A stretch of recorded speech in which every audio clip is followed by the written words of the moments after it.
एक दिन ऐसा कलयुग आएगा, कृष्ण ने कहा था। पौराणिक ग्रंथों में युग का मान अलग अलग है। पौराणिक ग्रंथों के अनुसार 4 युग होते हैं: सतयुग, त्रेता युग, द्वापर युग और कलयुग। कहते हैं कि कलयुग में पाप अपने चरम सीमा पर होगा। वर्तमान में कलिकाल अर्थात कलयुग चल रहा है। ग्रंथों में इस युग में क्या क्या होगा या घटेगा, ये स्पष्ट लिखा गया है। यह भी है कि इस युग में जब भी प्रलय होगा तो सिर्फ हरि कीर्तन ही बचाएगा। नमस्कार मित्रों, स्वागत है मेरे नए वीडियो में। वीडियो पसंद आए तो 1 लाइक जरूर कीजिएगा। नंबर 1 पर आता है सतयुग। सतयुग में प्रतीकात्मक तौर पर धर्म के 4 पैर थे। सतयुग में मनुष्य की लंबाई 32 फीट अर्थात लगभग 21 हाथ बताई गई है।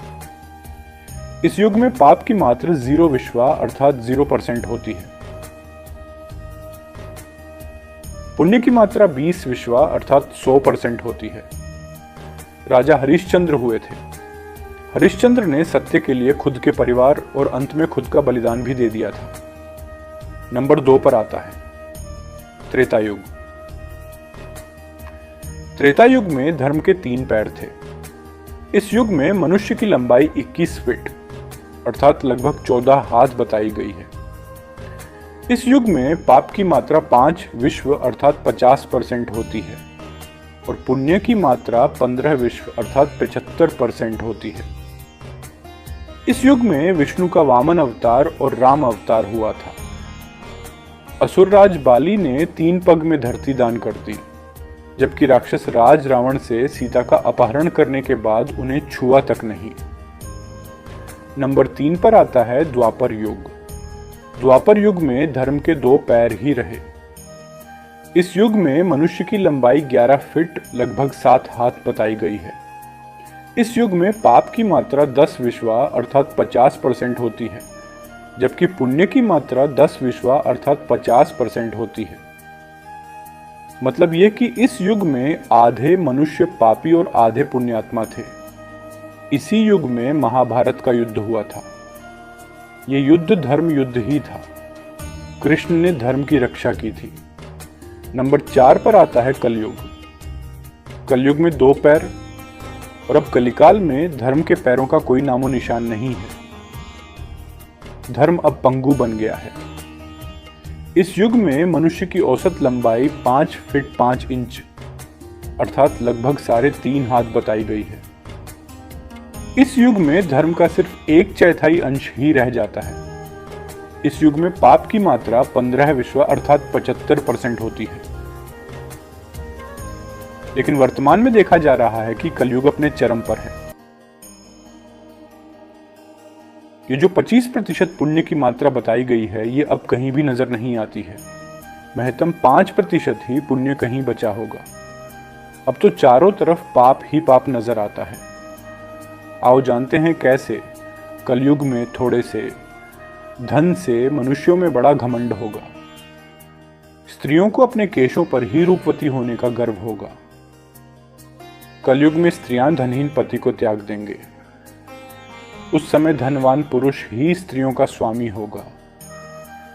जो अधिक देगा उसे ही मनुष्य अपना स्वामी मानेंगे। उस समय लोग प्रभुता के ही कारण संबंध रखेंगे। कलयुग के अंत के बड़े बड़े भयंकर युद्ध होंगे। भारी वर्षा, प्रचंड आंधी और जोरों की गर्मी पड़ेगी। युगांत काल में मनुष्यों की आयु अधिक से अधिक 30 वर्ष की होगी। मनुष्य की औसत आयु 20 वर्ष ही रह जाएगी। 5 वर्ष की उम्र में स्त्री गर्भवती हो जाएगी। इंसान 16 वर्ष में वृद्ध हो जाएंगे और 20 वर्ष में मृत्यु को प्राप्त हो जाएंगे। इंसान का शरीर घटकर बोना हो जाएगा। ब्रह्मवैवर्त पुराण में बताया गया है कि कलयुग में ऐसा समय भी आएगा जब इंसान की उम्र बहुत कम रह जाएगी। युवावस्था समाप्त हो जाएगी। कली के प्रभाव से प्राणियों के शरीर छोटे छोटे सीन और रोगग्रस्त होने लगेंगे। श्रीमद् भागवत के 12 स्कंध में कलयुग के धर्म के अंतर्गत श्री शुकदेव जी परीक्षित जी से कहते हैं, जो जो घोर कलयुग आता जाएगा, क्यों त्यों उत्तरोत्तर धर्म, सत्य, पवित्रता, क्षमा गया। आयु, बल और स्मरण शक्ति का लोप होता जाएगा, अर्थात लोगों की आयु भी कम होती जाएगी जब कलिकाल बढ़ता चला जाएगा।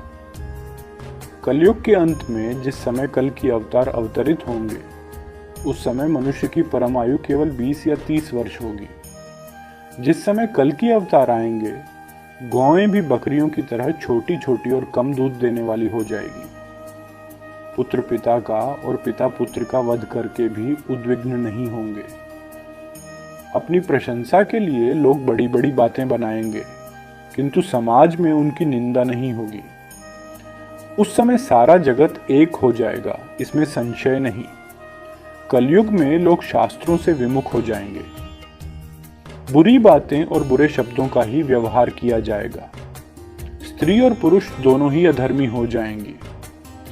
स्त्रियां पतिव्रत धर्म का पालन करना बंद कर देंगी और पुरुष भी ऐसा ही करेंगे। स्त्री और पुरुषों से संबंधित सभी वैदिक नियम विलुप्त हो जाएंगे। तो यह था कलयुग का आने वाले समय। ऐसे ही वीडियो देखने के लिए हमारे साथ जुड़े रहे।